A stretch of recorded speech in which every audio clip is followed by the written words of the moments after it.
Good morning, everyone. I'm Miriam Malang, and I'm going to discuss the social determinants of health.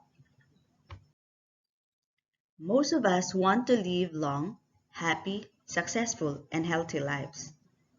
Health is important to live life to the fullest. When a person leads a healthy lifestyle, the body remains healthy and the mind is active and fresh. Living a healthy life would extend longevity and also regenerate the body and mind. Having good health is of core importance to human happiness. Most of us wanted to be healthy but not given a full opportunity. The social determinants of health are the non-medical factors that influence health outcomes. They are the conditions in which people are born, grow, work, live, and age, and the wider set of forces and systems shaping the conditions of our daily lives. I will be discussing the different social determinants of health between country and within country. Let's start with determinants between country. Health inequalities between country. They say that the best things in life are free. But does that really apply to healthcare? The idea of free healthcare seems far too good to be true. There are social determinants that influence each and every country's healthcare system.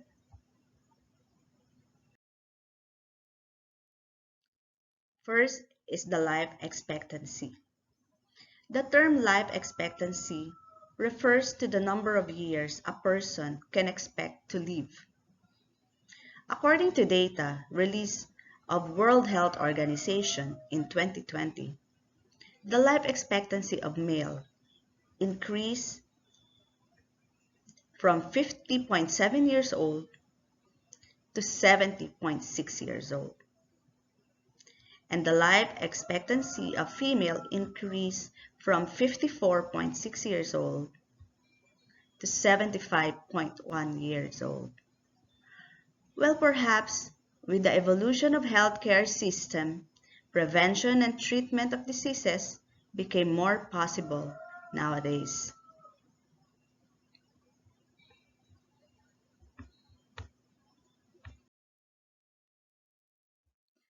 I am going to present the top 10 highest ranking country with the highest life expectancy. The first is Hong Kong. The life expectancy of male in Hong Kong is 82.9 years old in average. And the life expectancy of females in Hong Kong is 88 years in average. The next one is Iceland, Japan, Norway, Singapore, Macau, Australia, Switzerland, and Malta. If we have the top 10 highest ranking with the highest life expectancy, I will show you the lowest ranks. The lowest is the Central Africa. The Central Africa life expectancy average among male is 51.5 years old, and for women, 55.3 years old. And next is Chad, Nigeria, Ivory Coast, Equatorial Guinea, Cameroon, Angola, Congo, Zimbabwe, and South Africa. These are the top 10 countries with the lowest life expectancy. Have you noticed anything similar among these countries? Yes, they belong to the less civilized, with low-income workers, low access in education, racially discriminated, and a lot more. Healthcare that is provided by government agencies, indirectly funded by citizens. Their taxes support all government operations, including healthcare expenditures. Thus, low education, low business, low income, low employment means low taxes. It also means big chances that low taxes means poor healthcare system.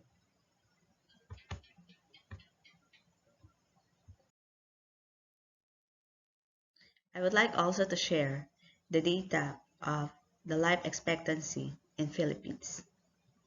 We all know that Philippines is part of the developing countries. We are rich in natural resources and human capital. The healthcare system is readily available, but not everybody can afford it. The life expectancy of male in Philippines is 67.4 years in average, and the life expectancy of female is 75.6 years in average.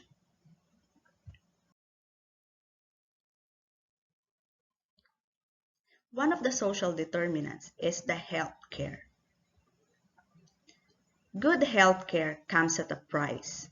Money is needed to pay for the building and upkeep of hospitals and clinics. Healthcare professionals must be trained and paid. Equipment has to be purchased, as do vaccines and medicines. Transport is needed. Healthcare professionals, hospitals are needed. Poorer countries are less likely to be able to afford such things. A picture emerges in relation to childbirth. In wealthier countries, nearly all births are attended by an appropriately trained health professional, and a maternal mortality is very low. By contrast, in poorer countries, fewer births benefit from such expertise, and this is reflected in higher levels of maternal death.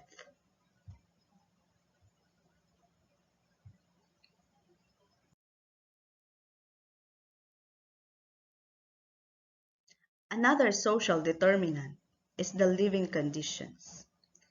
Imagine where a community has no access to clean drinking water or has to use nearby fields as a toilet area. Disease will spread more easily. But if they were provided with clean water, hand washing facilities, and safe sewage disposal, their health is likely to improve. An increasing number of studies have shown that living conditions are fundamental social determinants of health. Living conditions have direct or indirect effects on physical and mental health.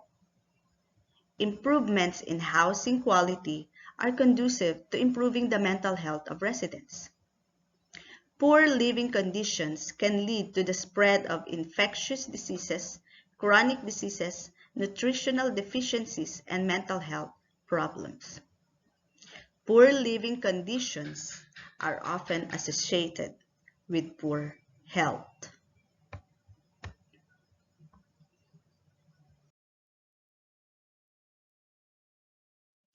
Another determinant of health is the education. Educated people have more chances of getting jobs or higher paying jobs and access to proper health care. In many countries, accessing education is more difficult for girls than for boys. Academics have suggested that education not only improves understanding of basic healthcare principles, but also increases a person's confidence and skills to both seek and comply with modern preventive and curative healthcare solutions. Mother's education and child health is also important. A parent who understands the importance of basic hygiene, immunization, and the role of good nutrition in infant and child development will also be better equipped to raise healthy children. We have this EFA goal, or the Education for All goal. There are 6 goals of education for all. First is early childhood care and education, universal primary education, life skills and lifelong learning, adult literacy and continuing education, gender equity and equality, and quality of education. Just 1/3 of countries have achieved all of the measurable education for all goals set in 2000. Identified 6 key education goals which aim to meet the learning needs of all children, youth, and adults by 2015. Hopefully, in 2 decades, more countries have already achieved these goals. Another determinant is the economic growth. Health is an important determinant of an economic growth. Health is an important determinant of economic development. A healthy population means higher productivity, thus higher income per head. Studies clearly reveal a strong positive correlation between health and economic growth.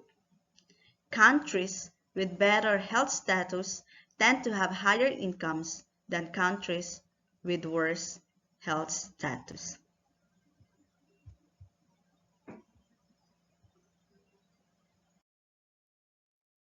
Let's now proceed with the health inequalities within country. There are also health inequalities among individuals living in the same community. And what are these social determinants that create disparity among people? First is the social economic status. Social economic status is the social standing or class of an individual or group, generally measured as a combination of education, income, wealth, or occupation. These status are the following: lower class, middle class, and the upper class.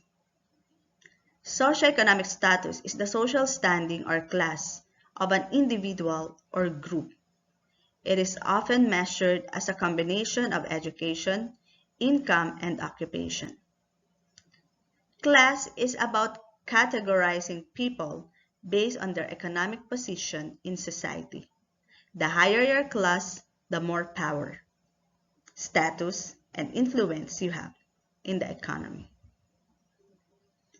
Upper class refers to the very wealthiest and powerful people in society, often the very top percentage of the population. Basically, the really posh people. These are the upper classes. Defining the middle class, on the other hand, is a little bit trickier.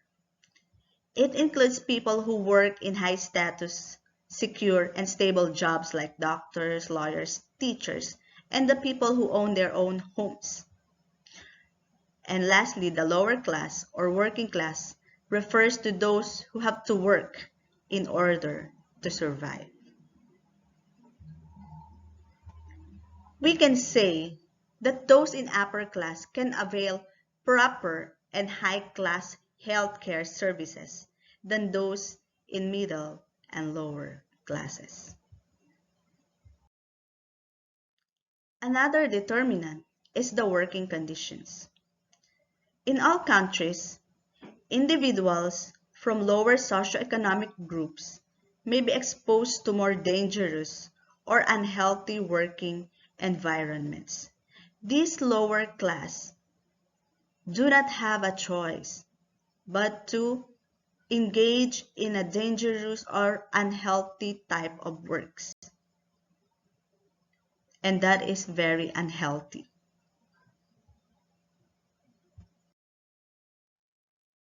Another determinant is the access to healthcare.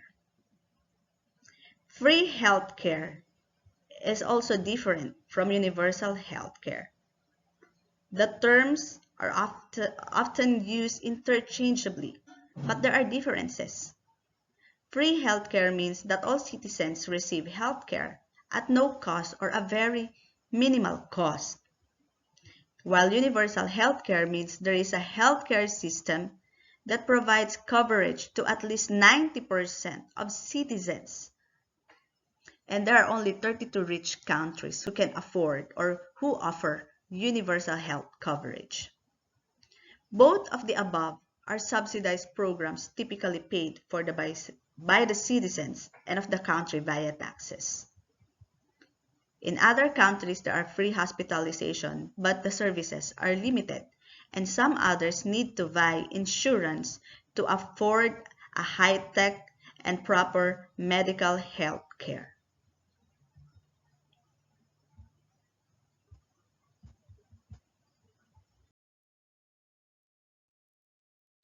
Another determinant is the health-related behaviors. Health-related behaviors such as diet, exercise, increase the risk of non-communicable diseases. Thus, health-related behaviors are an obvious place to look when attempting to explain the socio-economic gradient in health. Do those from lower social-economic status groups have less healthy lifestyles? In many countries, those in lower socioeconomic groups tend to have higher intakes of saturated fat, added sugar and salt, and they tend to eat fewer fruit and vegetables. And they engage in less physical activity and are more likely to smoke. Another determinant is stress. Stress occurs when we encounter a challenging situation and is characterized by an emotional response, as well as a physical response. Other researchers describe how individuals from lower socioeconomic backgrounds experience lower levels of control and higher levels of stress across many aspects of their lives, ranging from the communities they live in to their status in society.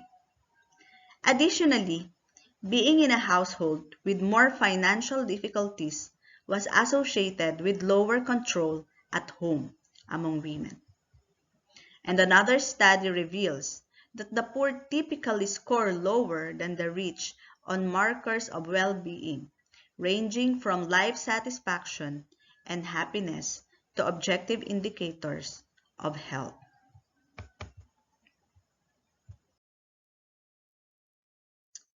Stress and social support. Social support is clearly important for health. The extent to which it can account for the socioeconomic status gradient in health has yet to be firmly established.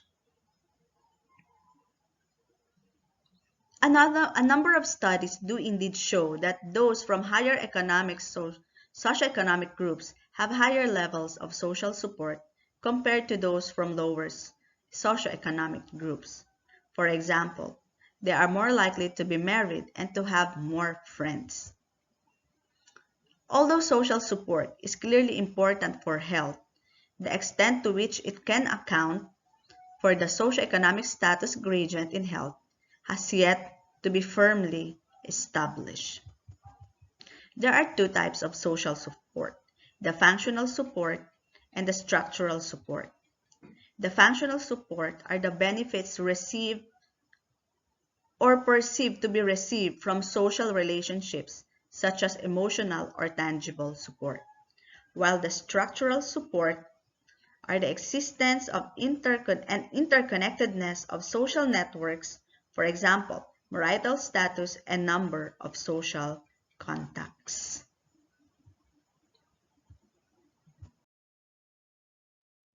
Another determinant is the ethnicity. In many countries, certain groups suffer from stigma and discrimination. This may be because of their ethnicity, gender, occupation, health status, or appearance. People from ethnic minorities may also suffer from poorer health because of higher levels of stress that occur as a direct result of stigma and discrimination.